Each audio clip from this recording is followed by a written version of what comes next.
Ducks fans, are you ready? You are listening to the Ducks and Pucks podcast with your hosts, Mike Walters and Eddie Jones. This is the number one home for Anaheim Ducks talk and analysis. Here we go.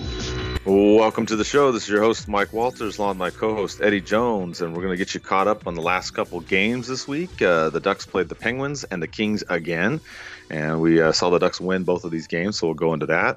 We'll also talk about Andrew Cogliano coming back and the fact that Dustin Brown wasn't suspended as a big topic of discussion as it related to the Cogliano play and some of the other hits around the league that Eddie and I have talked about on the last show. And we've got tons of fan questions to get to, but let's get to some of these games, Eddie. The Ducks, the very first one, they played the Penguins, and this one ended up being a wild game. It looked like the Penguins started out okay in this one. The Ducks then went crazy in the second period, scoring all these goals and busting out, into a 4-1 lead. And then the Penguins battled back in the third period to make it interesting, but the Ducks ended up pulling this one out. Pretty wild game. We saw Casse play a big role again. He had a fantastic goal in the second period. Raquel, as you and I have talked about, playing well again. And Henrique, too, on that third line that you and I will discuss. But the Ducks ended up pulling this one out, Eddie. Pretty exciting game. It went back and forth, especially in that second and third period.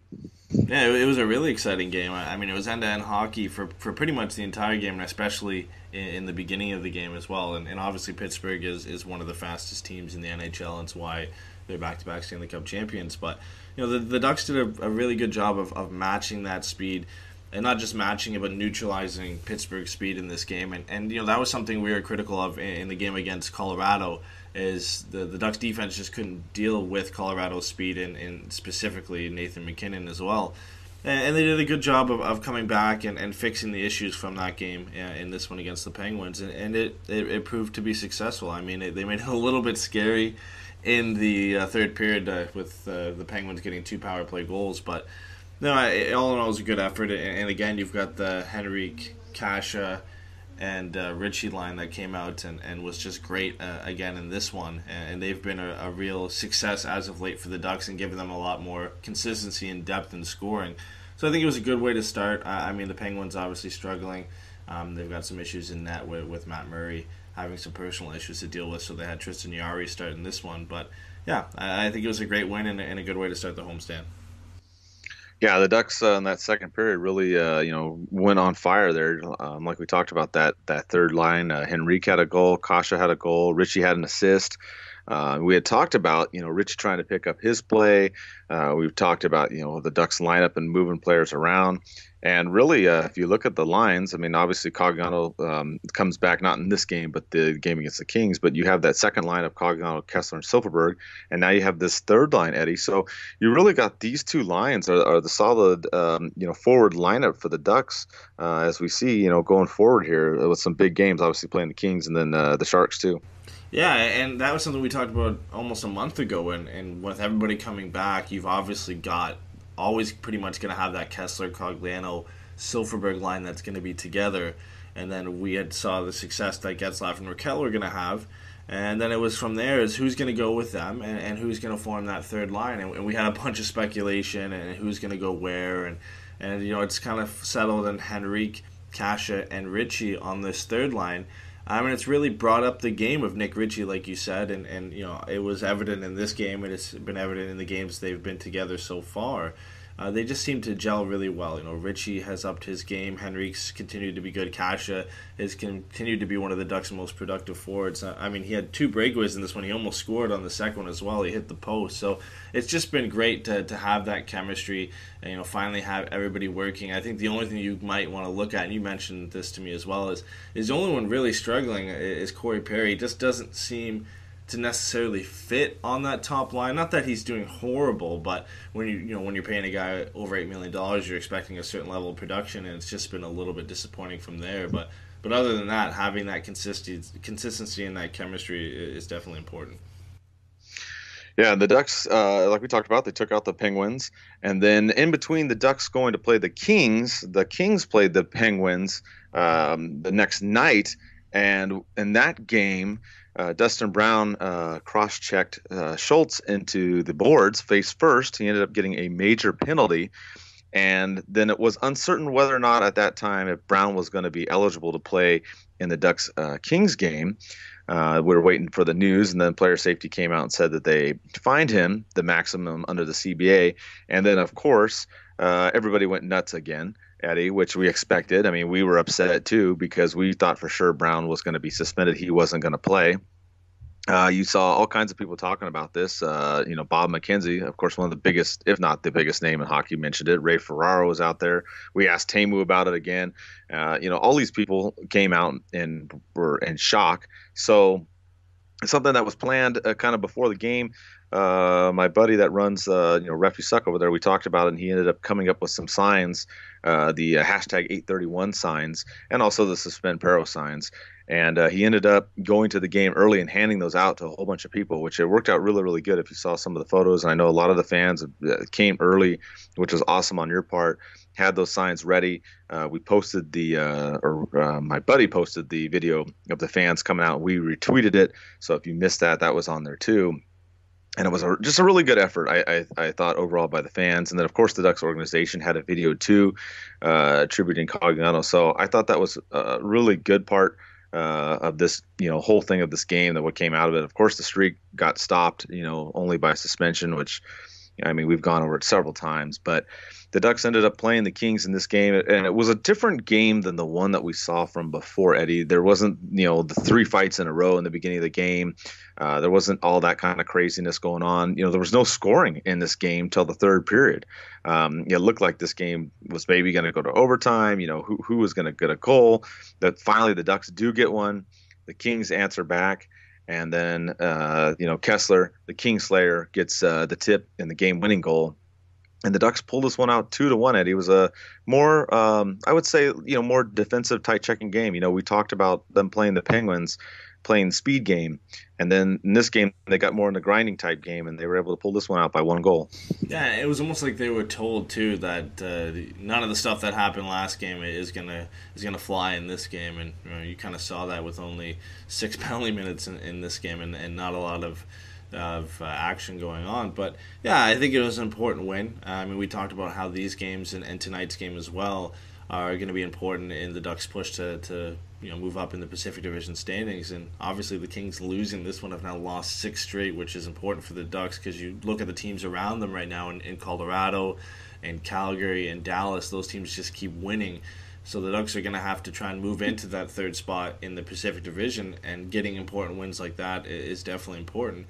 But yeah, you mentioned the fact that the fans came out and supported Cogliano. I think that's something we expected. He's somewhat of a fan favorite, and everybody kind of rallied around him, especially not just because of him losing the streak and having the streak, but with all the things going on with the Brown hit, the Giordano hit, and the fact that they didn't end up working out in Cogliano's favor in a sense. I think everybody just rallied around him, and it was great to see. Yeah, I mean, definitely, the Ducks won. They also got to, do that. The fans and the organization, to show how much they care about Cogliano and his streak, which we still think is allowed to continue because he wasn't sick, he wasn't injured. We know that the league won't count it, but whatever. We're going to still go with it. But, I think the biggest part here is everybody, if you're a Ducks fan, you're just upset all the way around, though, because you see what's happened now with some of these little hits, and you and I talked about the Giordano hit. We saw the Brown one, and it's kind of weird the way that some of this stuff has gone down because players have gotten suspensions, have gotten 5-minute penalties and then no suspensions. Then Cogliano gets a 2-minute and then he gets a suspension. It's almost like, we had, of course, fan questions about player safety and all that. But Eddie, it's kind of weird. It's almost like if you get that 5-minute major, then are you going to not get a suspension now? I mean, it's just kind of weird the way, at least this last week or so, some of these plays have worked out.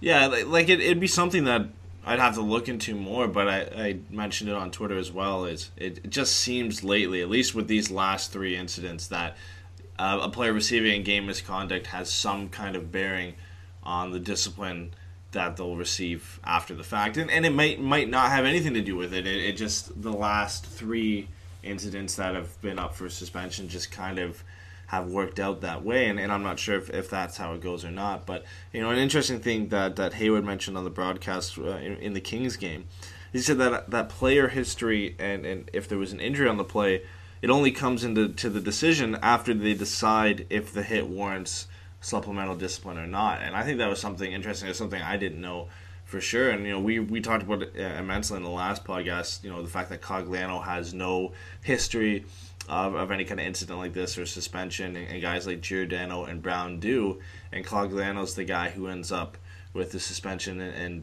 Giordano gets off with no discipline, and Brown comes off with a fine. So I think that's something that kind of adds to the decision, kind of gives it a little bit of clarity in a sense. But still, when you look at the hits, you look at the Giordano hit, you look at the Brown hit as well, they're arguably just as bad, and if not in some cases worse than Cogliano's hit. So it still is disappointing that none of them were suspended other than Cogliano. Yeah, I mean, if you look at those plays, I mean, it's unfortunate because a lot of people are asking questions about how it's decided and why is it the Ducks player gets suspended and then these guys all get nothing. It seems like the league is out against the Ducks and everything like that, which I don't necessarily believe is entirely true. But when you see stuff like this, I mean, it's hard to argue the other way, because the Cogliano play, like we talked about, you go back and you watch it. You see Kempe try to get out of the way. He brings his own stick up, which hits Cogliano's shoulder and then goes into his face. Incidental action right there. It wasn't necessarily Cogliano hitting him, at least in that part of it. I mean, obviously he did hit him, but the way that the stick landed was just really weird, where these other plays, you can tell there's a lot more intent behind them. I mean, when you've got a guy on his knees facing the boards, you hit him face first in the boards. I mean, there's not really much you can argue. And I even heard Kings fans, too, were shocked that Brown only got a fine. So it's one of those weird situations, too, because usually Kings fans and Ducks fans, we go at it, we argue and all that kind of stuff. But I saw there's some that still said, oh, fine, whatever. But I saw a big chunk, Eddie, of Kings fans that were shocked Brown didn't get suspended. So it's pretty bad when your own fan base is going, oh, we didn't get suspended? Wow, we got lucky. I mean, that kind of tells you when, the situation goes down, that it's not just our fan base and all the other players around the league, but it's everybody. Yeah. I mean, you talk about Ray Ferraro, Bob McKenzie, Kings fans in general, other players. We saw Boschman, Timo as well. Just surprised, one, that Cogliano was suspended, and two, that Brown wasn't suspended. And yeah, I mean, it just, again, we talked about this in length on the last podcast with inconsistency in decisions. And even the fact that now we know that injury and player history is considered after the hit is deemed either suspendable or a fine or whatever, it still is a confusing decision. I mean, maybe Cogliano's hit does warrant a suspension, but if you look at the Giordano hit, he's looking at Aho the entire way, sees him, still goes in and hits him in the head, and Aho is injured on the play, and they deem the hit was not worthy of a fine or suspension, so then they can't even look at player history or an injury. And when you look at that, it's why do they not consider these things all equal? A guy gets injured on the play, and you have a history of hitting a guy. Why does that get considered after the hit is deemed necessary for a suspension or not? I mean, I think they should all be considered equal, and it's the same thing with the Brown play as well. I mean, he cross-checks a guy from behind who's on his knees, face first into the boards. They don't warrant it of suspension, and he ends up getting a max fine, which is $10,000, which is nothing for these guys. And then you've got Kings fans setting up a GoFundMe to try and pay his fine. But no, I mean, it's just, I think they should all kind of go into it together. I get their process, and it kind of eliminates any bias or anything towards the player or the play itself. It separates them all from each other. But at some point you've got to consider all those things together, because they all play a role in if a player should be suspended or not. Yeah, and if you hadn't listened to our last show, you can go back there. Eddie and I really went into depth on this. The only last thing I'm going to add on this one before we get to all your fan questions, because we've got a lot of good hockey questions, is, Eddie and I, we pretty much think that there's a two-step process to fixing or at least making NHL player safety better. And the first one is determining what plays need to be reviewed. And Eddie and I talked about this. We talked about major penalties and penalties involving head contact. If the player safety really wants to get on board, show being impartial and not being, Anaheim against the world, so to speak, or any other team against the world, so to speak, is if these plays are at least warranted these automatic reviews, then guess what? Players are going to be on notice. Hey, if I hit someone in the head, I'm going to get reviewed and I may get fined or I may get suspended. And I do think that that's going to help. And the bigger concern, of course, is players' health and the concussions, as we've talked about with hockey and, of course, football. They're watching that as well. So I think that's one area, at least that they can get it in the right direction, Eddie, because right now so many people are like, well, why is this play reviewed? Why is that play not reviewed? There is no rhyme or reason. It makes absolutely no sense. Then the second part of this is when they do review the play, like you said, they can't wait until after something and go, oh, well, now we're going to take into account this or that. I think that's complete BS. They need to come up with a system or a set of guidelines that they're going to look at. Some of those things are going to be, A, was the player injured? B, what was the intent of the player that caused, was it an incidental contact? Did he intend to hit him? By the nature of the play, which you can't always tell the intent, but you can at least get some idea of the contact. The other issue, as you mentioned, is, prior suspensions and fines and things that have happened before. What is their history? What's that player's history before? So those are some things, that's not an exhaustive list. Those are just some things I think to get it started. But I think, Eddie, if they at least get the review process figured out, and then the factors, so to speak, of what determines a suspensionable play, at least, it's not going to be a perfect system. We know that, but at least it'll be in a better, set of guidelines to go by. Because right now, a lot of people are asking me questions. I know they're asking you questions. They're like, why do they do this? Why do they do that? And there is no answer. I can't give you a valid answer, unfortunately. And I know you're probably sitting there going, well, that sucks. I'm like, it does. But until they have a system in place where it's not so subjected by just the player safety personnel, that's how it's going to be. Yeah, and it's, the Department of Player Safety in general has guidelines that they have to work under the CBA. And it almost just seems like everything here just needs to kind of be stripped down and reworked from the ground up. It's just a lot of issues with it. Nobody really knows what goes into it. This is the first time I heard about them considering player safety and injuries after they decided the hit was suspendable. That's something I think everybody should know beforehand. I think it would save a lot of arguments and a lot of discussion if that was something that, and maybe that's just lack of research for me, but I think if I asked a majority of people, I think most of them probably wouldn't know that they consider that after and not all in the beginning when they're deciding if the hit is suspendable or not. So, yeah, I think there's a lot of issues with it right now. We've seen it especially in the last couple weeks, and it's come to forefront with the Cogliano decision, the lack of decision on Giordano and Brown, and it's really everybody's been involved in it. It's not just Ducks fans. It's not just Kings fans. It's everybody. It's like you said, Bob McKenzie, Ray Ferraro, Ducks fans, Kings fans, hockey fans in general, and everybody's kind of been involved in this discussion. And if this doesn't spark change or bring up discussions at the GM meetings or anything like that, then I don't know what will. This is pretty bad the way it's been handled this last couple weeks.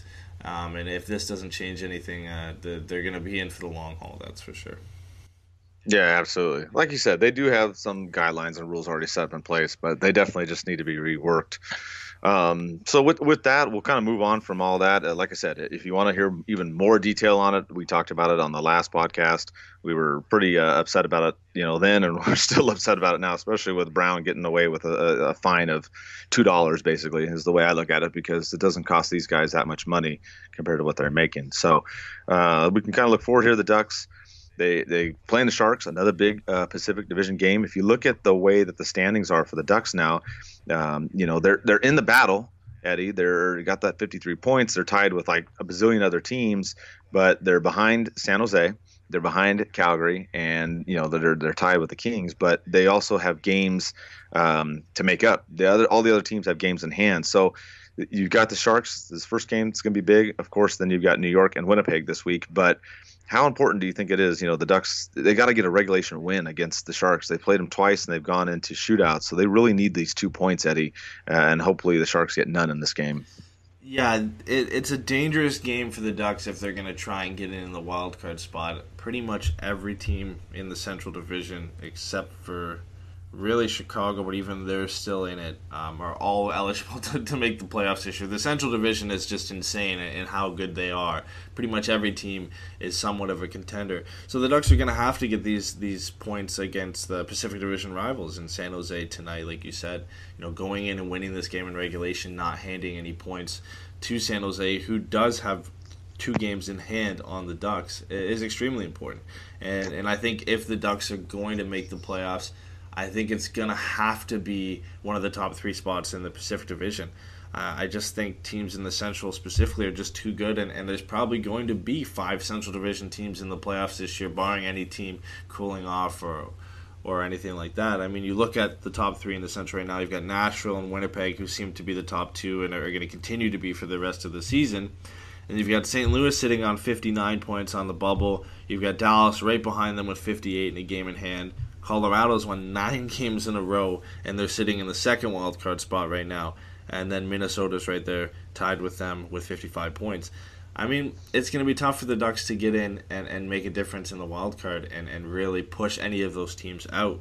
So, you've got you had the 2 games against LA. You picked up points in regulation in both of those. You've got San Jose coming up tonight, and that's a huge game to make up ground on them. If the Ducks beat them tonight, they move into 1 point behind them, and San Jose does still have 2 games in hand, but you pick up a big 2 points. Yeah, and if you look at this, division, it's really crazy now. The Kings have kind of slipped a little bit. The Flames are on a roll. That was one of our fan questions from Nikki. He asked, are the Flames for real? Are they going to make the playoffs?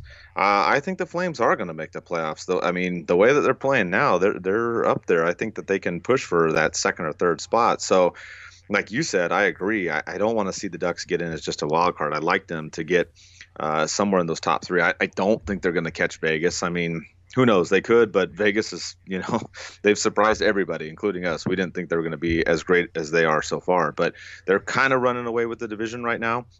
Their lead has been around 10 points, give or take, sometimes 8, but they're up there. I mean, it's not insurmountable, but, Calgary's making a big push. I think that if the Ducks can get in those 3 spots, will be huge. But like you talked about too, Colorado being hot. I think they're for real. I think the Flames are for real. I think it's going to be tough. And if the Ducks squeak in at one of those wild card spots, I don't know how far they go in the playoffs, Eddie, because some of these other teams are really on a roll right now. Yeah, and you would like to. If you get in a wild card spot, you would like to say that it would be easy to face a team like Vegas, who doesn't have a lot of playoff experience, at least with the players on their team, and the franchise in general obviously has no playoff experience. But they're a tough team. They surprised everybody going in and playing in Vegas. Obviously, if you were in the wild card spot, you'd be playing 4 games at most in Vegas, and they're almost unbeatable there. So I think it would be hard, and then you look at the other side, you most likely be playing Nashville, and that's a very hard arena to go in and play, especially in the playoffs, and we all have memories of that for sure. So, yeah, I mean, the wild card definitely isn't the desirable situation. Obviously, we would love to get into the playoffs, but it's not an easy road. It's very difficult this year, especially the position the Ducks find themselves in right now. Obviously, winning those last 2 games helps. I mean, you lose one of those, especially the one against the Kings, you're a lot farther back than you'd like to be. So, but it's going to be difficult. Like you said, Colorado's for real. They've won 9 games in a row. They're starting to heat up. Dallas is starting to heat up and be the team everybody expected them to be. And then you've got a fight with San Jose, Calgary, and LA. And even though LA's lost 6 in a row, they still are tied with the Ducks on points and have a game in hand. So it's not going to be easy. And whether that the Ducks improve at the deadline or not, they're going to have to make a big push and go on a streak of their own. Yeah, and speaking of the deadline, we got a lot of fan questions about that. We had one from Zach. He asks, do you think that the Ducks will be buyers or sellers at the deadline? And I'll throw it over to you, Eddie. I don't really see them being much of either, but what do you think? Do you think the Ducks are going to try to drop anybody, or do you think they're going to try to get anybody, or just some maybe minor moves? They don't really have anybody that they would, I guess, consider selling. Usually you would sell on UFAs you don't think you could bring back, that you could get value for.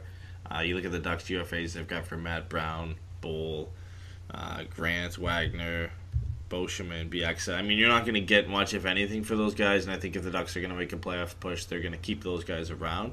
So, no matter what position they're in, I don't see them as sellers. As for buyers, and we've talked about this on pretty much the last three, on guys like Pacioretty, Hoffman, Duclair before he got traded.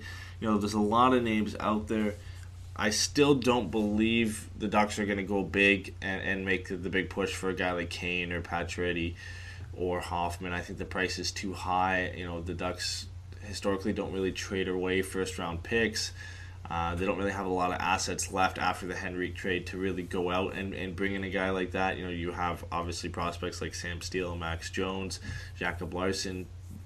I don't know if the Ducks are willing to give those guys up or not. I think if any deal is made, it's similar to the one we've seen in the past. Bringing in a guy like Patrick Eaves didn't cost them too much, came in and played well. I think those are the types of deals you see. We'll get into it in a bit, but there's a couple names I think the Ducks could look at if they're going to go in and get that bargain guy who could come in and play a big role. Yeah, and talking about like these free agents and whatnot, as far as buyers and sellers and whatnot, Chase asks us a related question to that. He talks about the Ducks free agents and who will they keep, who will they not, get rid of come this trade deadline. You talked about it a little bit.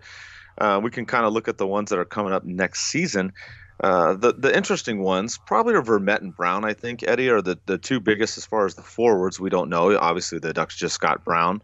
Vermette they've had, and of course he's playing in that center role now on the fourth line, but he's also done it on the third line, and then we've also seen him sometimes on the first line. So I think the Ducks maybe bring back one of those two.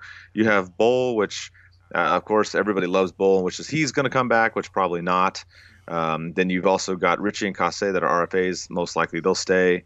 I see Grant as another UFA staying. Liambus probably goes. And then you've got Wagner, which I'm pretty sure they're going to keep Wagner. So in terms of the forwards, I kind of think that's the breakdown, Eddie. I don't really see the Ducks, like you mentioned, selling too much of these players. I just don't see that happening. I think the only other issue comes up was, Bieksa and Beauchemin on defense as UFAs. Beauchemin, you and I talked about it. Maybe he retires at the end of the season. Bieksa, maybe the Ducks bring him back, but if they do, please, dear God, don't do it at $4 million. That's the only thing I would hope if they do bring him back. I don't know if they will, but I think the biggest question marks will be Bieksa, Vermette, and Brown, Eddie. The rest, I think, are pretty cut and dry. Yeah, I think one thing you have to consider when you look at if the Ducks are going to bring guys back next year is for one, Manson's contract extension kicks in. He goes from making $825,000 to $4.1 million. So that hampers the Ducks' decision to bring anybody back, and then Fowler goes from making $4 million to $6.5 million. So you've got around $6 million extra being added onto the Ducks' cap hit next season. Then obviously you've got Bieksa's 4 coming off, so it does kind of work out. Obviously Bieksa does not come back for around $4 million. I think if he came back, it would be for I wouldn't bring him back at all, but if he came back, it'd be for 1.5, 2, somewhere around there. I would hope nothing higher than that. Beauchemin, I honestly think he might retire at the end of the season. I don't see the Ducks really bringing him back, especially if guys like Jacob Larson or Andy Belinsky, Jacob Magner are ready to take a step forward next season. That kind of goes in the same boat with Bieksa as well. Maybe they decide to promote a younger defenseman and bring them up, or go into the free agency and get a better guy that can contribute to the lineup other than Bieksa. When it comes to forward, again, I think you have to take into consideration the fact, again, that the Ducks are adding in cap space with some contract extensions next year. So with Vermette, he's a serviceable fourth liner. Do the Ducks consider bringing him back for 1.75 or more or less? I don't know. I don't love his contribution to the team. I think he plays a role. He wins faceoffs, and that's pretty much it. You can't expect too much more, I guess, from a fourth liner, but I think that's the one that could be up in the air. JT Brown as well. I think it depends on one, how he produces and how he plays going towards the end of the season.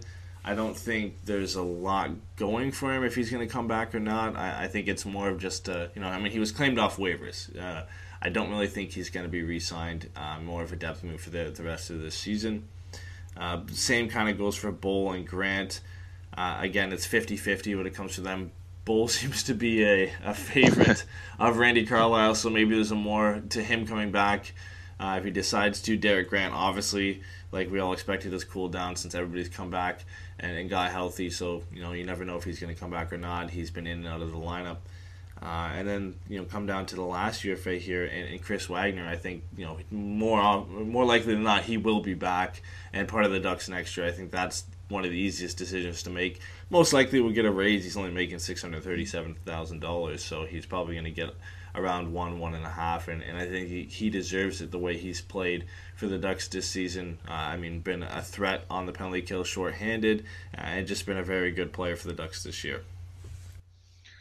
Yeah, I agree with you exactly on all counts. And I think, part of the thing that throws a wrench in this too, Eddie, and we won't know, is Patrick Eaves. He signed with the Ducks for a couple more seasons. Literally no update other than when you all saw the video of him coming back to the Honda Center just to visit, not to actually participate. So that kind of throws a wrench. If he was able to come back, maybe that would change some things this trade deadline. But as far as the Ducks making any moves, I really think if they're going to pull any big player names, I just don't see them doing it. Like we talked about, the lineup, the way the offense is going right now, minus Corey Perry, the offense looks really good. And obviously you're not going to trade him or move him around. So, you're kind of stuck. So I don't see a whole lot. Unless the Ducks want to go down into the minors like you and I talked about, you got, Steele and Jones and Larson, those kind of guys that you want to take out as being the seller type aspect and going for a bigger name player. Maybe the Ducks do that. I don't know, but I don't really see them doing a whole lot, Eddie. Maybe they try to pick up another defenseman somewhere in there, but the way the lineup looks now, I don't see any significant changes come this trade deadline.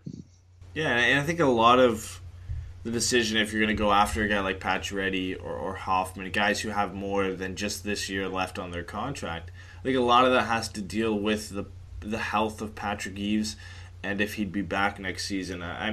Let's hypothetically say he's back next season and everybody is still here. You've got Getzlaf, Perry, Raquel on line 1. You've got the Kessler line on line 2. And if Henry, Gritchie, and Kasher are still together, you've got that in the third line. And then you've got Patrick Eaves. Obviously won't be playing on fourth line, but that's I'm just setting up lineups. So you've got Patrick Eaves, Wagner, and then whoever decides to come back. Those guys aren't fourth liners. At least Patrick Eaves isn't. And then if you bring in a guy like Pacioretty, then you've got Ritchie maybe going on the fourth line, Kasher going on the fourth line.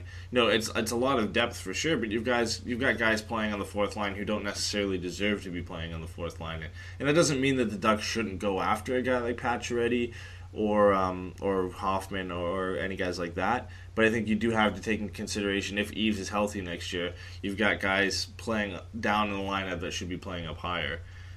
Whether the Ducks go and make a move at all, I think, again, I talked about it could be a depth move like when they acquired Patrick Eaves. A couple names I saw lately and that I looked into, Michael Grabner is one. He's kind of having a Cy Young season with the Rangers where he's got 20 goals and 4 assists. Somebody had brought it up to me on Twitter as well. I had just put his name out there, kind of came to mind, and somebody put out that he has an unsustainable shooting percentage, so I went and looked, and yeah, he's shooting at 19.2% this year, so I don't know if he's going to sustain that. He's been shooting at a high shooting percentage the last 2 seasons with the Rangers, so you never know. But and they had compared him to Hagelin as well, and they play a similar style of game. So, would he succeed in Anaheim? I don't know. I think he's a guy you could get relatively cheap, doesn't have a high cap hit. Maybe you take the chance if you can get him for a third-round pick or something in that nature. I don't know if the Ducks decide to go that way or not. Another name that had come up is from the Vancouver Canucks and Thomas Vanek. We've talked about him before, especially in free agency this summer, if he was a guy that could come to Anaheim or not. He's had an okay season with Vancouver, 32 points in 46 games. Vancouver had started really well, as we all remember, and now they've kind of tailed off and are definitely going to be looking to sell guys like this off. Whether they sell in the same division or not, or if the Ducks are looking to go after him, that's an option. Can play on the left or the right, so that provides some options there if the Ducks want to go out and look for a depth guy. Another guy, this time on defense, that Jake had brought up to me on Twitter, or he had actually tweeted it out, and I had replied to it. It was Niklas Hjalmarsson. On defense, possibly coming over from Arizona as a guy that could fill in a spot on that bottom pairing where Boschman or Bieksa are. I think that would be an interesting one. He's a 3-time Cup winner with Chicago, so that would be interesting to see if he can come in and be successful with the Ducks. I think it would be an upgrade on Boschman or Bieksa. Whether the coaching staff decides to bump out Bieksa or Boschman permanently to bring in a guy like Hjalmarsson would be interesting to see. I'm not sure if it's something to do. Obviously, Boschman and Bieksa have been scratches at times, but they played the majority of the time earlier this season because of injuries to players, and they weren't really scratched, so I don't know if that works out or not. And then the last name I think was a little bit interesting. I saw an article this week from the Rangers is Matt Zuccarello. He's got this year and next year left on his contract. A name that they had been rumored to maybe be available. I don't know if the Rangers decide trading him or not. He would obviously bring more in return of what you'd be looking in a guy like Match Pacioretty or Hoffman or Vander Kane. He'd have to give up more to get a guy like him. But that's another name the Ducks could look for if they're looking to bring in a guy to put into their top 6. And it's a tough situation, Eddie. One of the other fan questions we had is from Ricky. He asked about, the Ducks' performance, good and bad, and what needs improvement.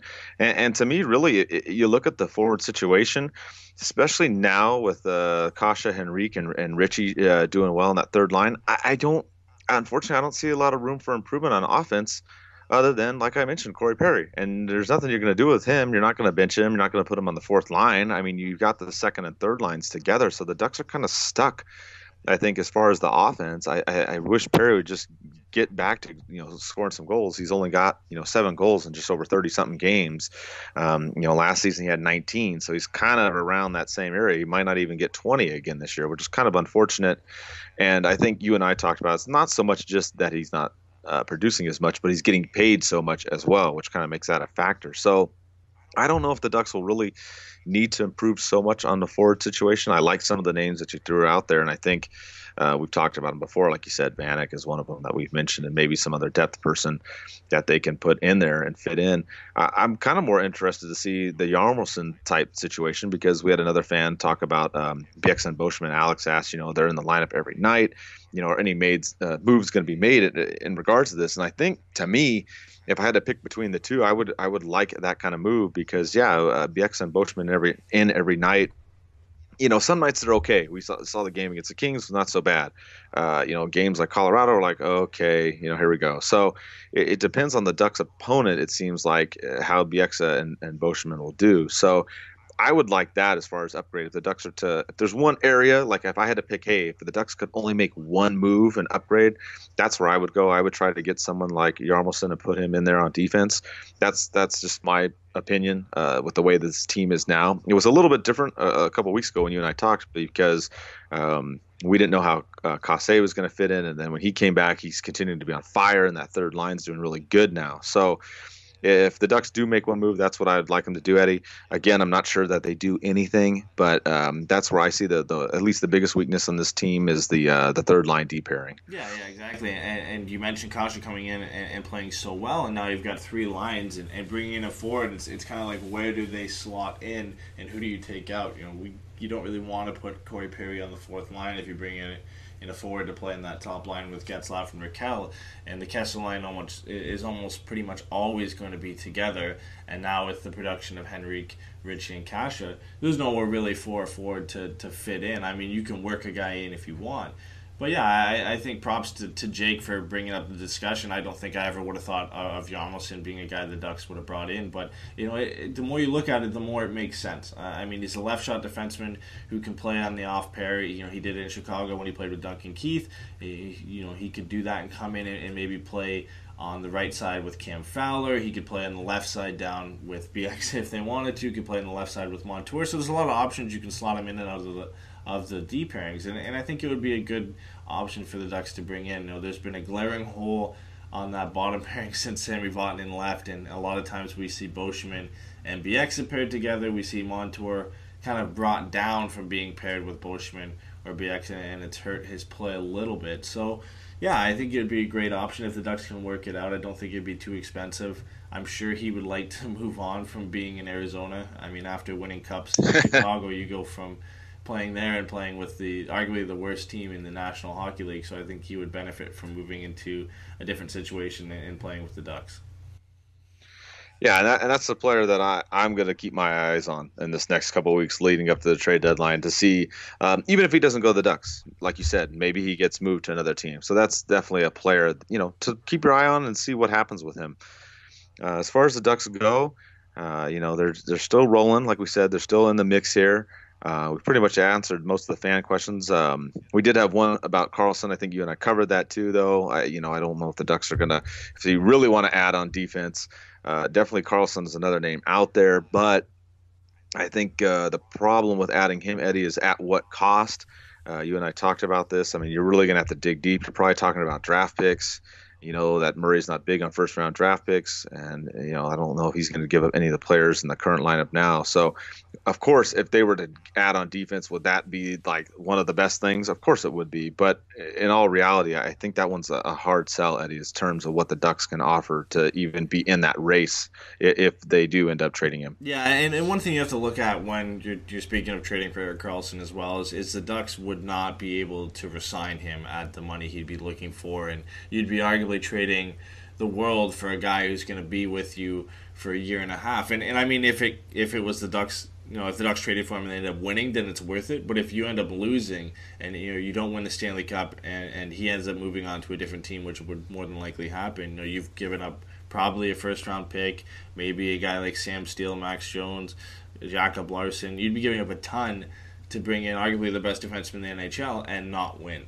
You never know. And I don't think it's a move the Ducks make. I think it would be insane. Do I think he's traded at the deadline? There's a possibility. I think eventually he moves on from Ottawa. It's an interesting situation to see develop. Rarely do you see a player of his caliber get moved, but it's something we've seen more often in the NHL lately. I mean, last year it was Stamkos, and if he was going to get moved anywhere. Now it's Karlsson. John Tavares' name is still brought up because he hasn't signed a contract with the Islanders yet. It's crazy to see all these big names and superstars rumored to be moving on from different teams. And I don't think the Ducks are in on Karlsson, but it'll be an interesting situation to follow and see how it develops. Yeah, he's another player definitely to keep your eye on come this trade deadline, see where he lands. But I highly doubt that he's going to come over to Anaheim. So with that, that's all the fan questions that we have time for. We wrapped up. Pretty good questions from all of you out there. A lot of stuff about the Ducks and the performance and the concerns about the playoffs.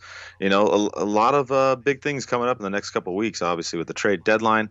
The Ducks are in the battle for it. Vegas is out up in front. Then, of course, L.A., Calgary, and the Ducks trying to fight it out, and then of course San Jose as well, who they're going to play tonight. So it's going to be fun times. I think every game is pretty much going to be a playoff type game, Eddie, for the Ducks, especially those against the division opponents where they need those 2 points in regulation. But they're also going to play New York and Winnipeg, Eddie, and all these games are important. What do you think as far as the Ducks' chances in picking up points in those two games? Yeah, I mean they're interesting matchups. I think the game against the Rangers is going to be tough here. It's always tough facing Lundqvist, and I think he's been a real reason they've actually been relevant this year. They haven't been that great.